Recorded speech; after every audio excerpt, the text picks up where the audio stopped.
النهاردة كان عندي امتحان رياضة، وأنا والرياضة ما بنحبش بعض خالص. علاقتنا شبه الزيت والمية. أول ما استلمت الورقة قلت بسم الله وفتحتها، لقيت سؤال شكله طالع من كتاب تعاويذ. أنا أصلا مش فاهم هو بيتكلم عن إيه.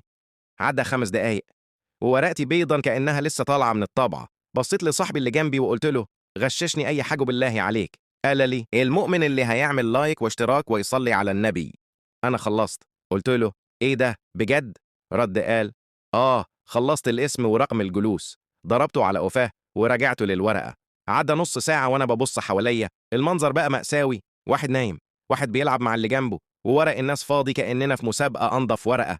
في آخر ربع ساعة قلت ما ينفعش كده، وبدأت أهبد في الورقة. لقيت سؤال بيقول عين زائد طه. كتبت يساوي نون، وقلت خلاص أنا مش هنجح، بس أكيد هجب للمصحح جلطة. وينتهي الامتحان وأنا كاتب حاجات ملهاش أي علاقة بالرياضة. انتم بقى بيحصل معاكوا إيه أيام الامتحانات؟